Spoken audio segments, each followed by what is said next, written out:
here to tell you how we survived our 7th move. Been in the military for 15 years now, and we've been all over the states, and this is actually our 2nd time in Okinawa, so we've got some lessons that we've learned that we'd like to pass along for anybody who might be in the same boat.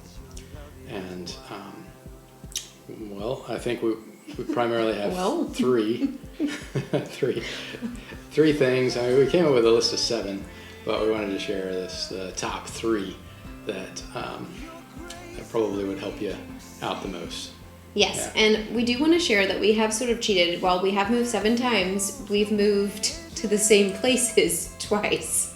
Yeah. But we still count 7 because it's still a lot of work. Still counts. And a lot of moving. Anyway, so we're here in Okinawa now, and this is our 2nd time here. And we've been twice in California and twice in Virginia.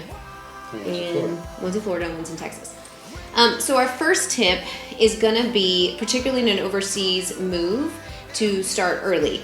I think that you don't always have that advantage because you don't always know ahead of time, but we did have a good 6 or 7 months prior to moving to Okinawa to get all of our paperwork together. And honestly, that's the most work that you're going to do is the paperwork with overseas moving. So the earlier that you can start, the better. Like, don't put it off. Don't procrastinate, even though it's so tempting, because things will take, doctor's appointments will take a long time. And we have 2 boys, and so I had to get them to the dentist and the doctors. And so starting early with the paperwork, but starting early also with asking questions. Even though this was our 2nd move to Japan, we had new things come up because we had kids. It was funny because we went to the overseas, now you have to go to an overseas brief, and we kind of knew more info than the lady that was teaching it, but we had questions for her that she couldn't even answer because there were lots of things about storage and about the weight limit, which always comes up a lot. Yeah, there's just a lot of things that you have to go through. I mean, checklists are good. There's a saying out there that's kind of a fallacy that if you wait till the last minute, it only takes a minute, and that's not really true when it comes to moving. If you wait till the last minute, then it's going to take even longer because you're not going to be able to do what you need to do and move when you're supposed to move, or you'll forget things, and then it takes a lot of time to catch up on what you forgot. So not only closing down shop where you're at and moving and selling everything that you've got, but figuring out where you're going. Everything that we had. We tried. Should have sold more. Hold on, my arm is like sticking to your arm. Fine. Okay, sorry. Okay, so that we'll flow right into our number 2 tip, which for me, I feel like Adam was so busy with kind of getting stuff done at work that I took on the job of like finding out everything, which I went to Facebook for. And I know that the internet and Facebook isn't always reliable, but in this case, I found it to be super helpful to reach out to as many of the groups out there that had the word Okinawa in it, and asked all the questions that I had. And honestly, I didn't even have to ask many because I would just read, and people would be answering ongoing. So really, really reach out. I know that's hard for introverts, but to the community that's available for you, both online and, in the military, it's the best networking system ever. There's always someone that you know that's either been where you're going or is going where you've been. Been where you're going or going where you've been? What? I don't know if that makes sense. Anyway. I might cut that out later. Do you have anything else about for reaching out? Yeah, I mean, there's going to be... For guys and like do shop talk. Yeah. You reach out to your monitor if you're in the Marine Corps, or detailer if you're in the Navy, or whatever the Air Force calls it. But you got to start the communication. And Army. We don't know that one either. Or the Coast Guard. I think it's detailer as well.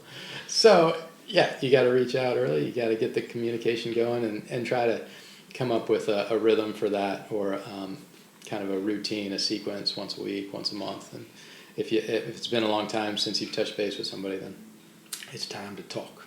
And Adam is a big fan of lists. Well, this is an extra bonus tip. Checklist. And this is helpful. Yeah, for overseas for sure. And even when you're moving domestically from one base to another, to form your checklist and check things off and try and space it out. I wouldn't do everything in 1 week because you're going to feel overwhelmed. And I know a lot of people, I see this on Facebook all the time, that are getting ready to move overseas are just overwhelmed when you just have to do one step at a time, like baby steps, and eventually you'll get it done. But again, it just helps to have a number of months prior, again, to just start early. And then lastly, Yes, managing your expectations, which This is biggie. it's the responsibility, I guess, of one person to help the other person manage their expectations, because it's easier. Basically, I he guess, manages mine. sometimes it's easier to do that than manage your own. I mean, just to be honest with you, like you have your Just own mess with somebody expectations, else. and so encouragement is a big part of that, Yes. and looking on the bright side, and so you can kind of sense when the other person is frustrated with the way things are going, and then say something that either make light of it or a joke about it, remind them about the last time when it didn't work out that well and that we got through it, or I don't know, just say something positive. For example, when we first got to Okinawa, we had wonderful sponsors. Yeah, You guys know who you are.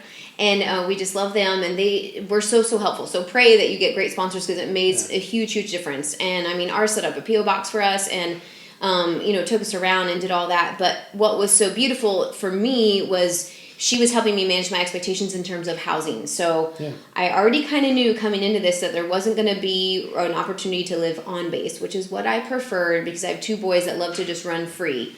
If it were just me by myself, just FYI, I would choose to live off because of the shops and restaurants and things to walk around to. But for my kids, they like to be free and wild and explore.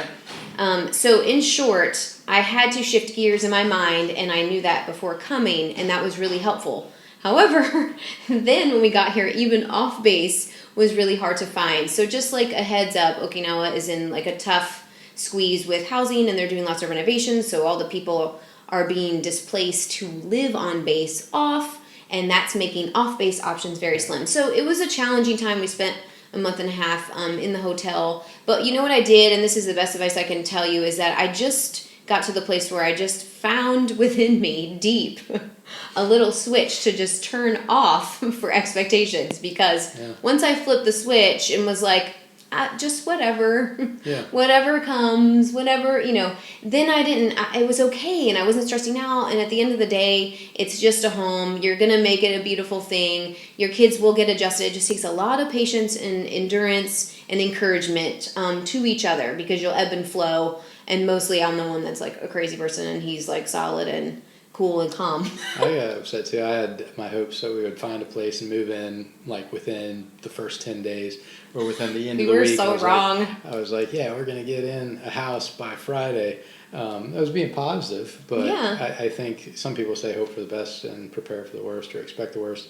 I think if you're expecting the worst, you might, again, have the wrong expectations that need to be managed. So not just managing your positive expectations, but also managing the ones where the sky is falling and everything's going to be terrible. So manage them more central to, I guess, a realistic expectation. Yeah, and we just had to keep turning it over to the Lord and giving it to God, and know that He was going to have us where He wanted us. And we love our place. We are out in town and love walking to the things, and my kiddos do have kids to play with. And so it really did work out.